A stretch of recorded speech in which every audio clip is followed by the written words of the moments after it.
Здравейте, в днешното видео ще направим ревю на проект Грета, моя 2017 Can-Am Renegade 570. Ще ви покажа всички модификации, които съм направил по него и плановете ми за в бъдеще. ATV-то е XXC пакет на Can-Am, което значи, че получавате Fox Podium, амортисьори на 4 ъгъла на ATV-то, графики, които са за XXC, гардове за ръцете, тази дневна светлина, портни степенки, които са доста по-големи от тези, които имат на базовия модел.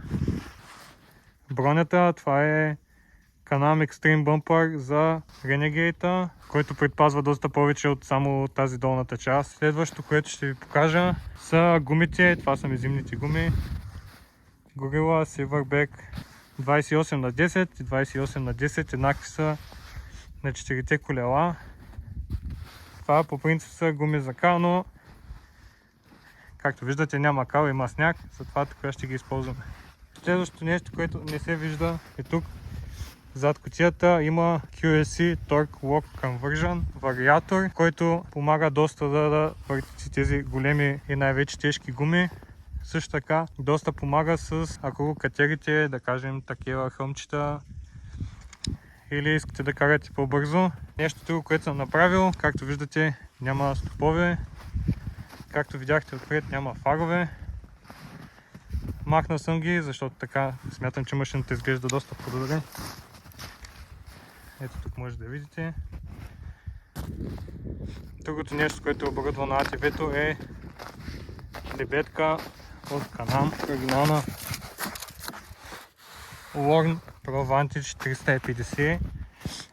Беше с стоманено въже, но съм го сменил с да е с синтетично, защото е по-здраво и по-леко. Тук може да видите с черкохватки като на другото, ODI. Ето го копчето за лебедката.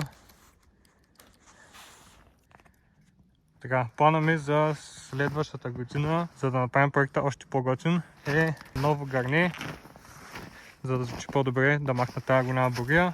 Тези страничните, централната конзола и предните кори ще ги направим червени, да приличат на другото. Още протекция под ATV-то, понеже в момента има само средата и отпред. Ще сложим отстрани на степенките, отзад на рамата и тук отдолу на носачите. Най-накрая ще купим графики, за да не е с стикери навсякъде или липсващи стикери и сегашни стикери. Ще стане едно цяло. Другото, което мисля да сменя, е кормилото. Това е фабрично кормило и е леко огънато. Ще го сменим с Pro Taper от към план за двигателя. От 570 ще вземем Mr. RPM 860 кит, което са по-големи бутала, по-големи биели, 800 кубиков колянова.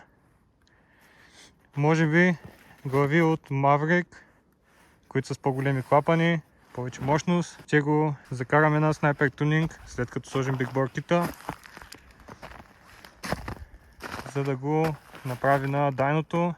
Може би ще върнем 23-та маската, но с същите брони, същия ролбар, същия екстрим бъмпър.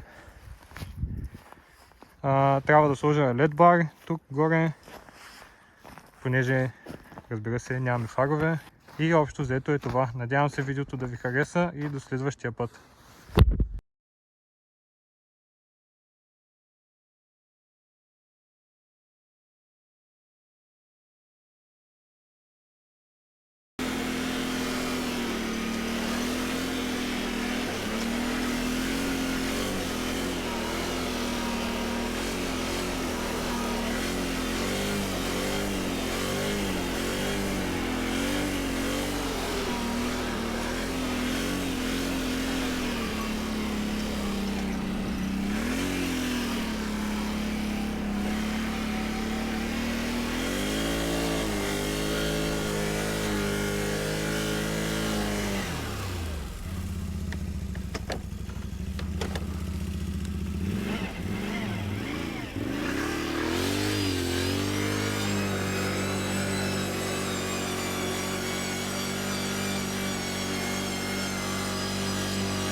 Huh.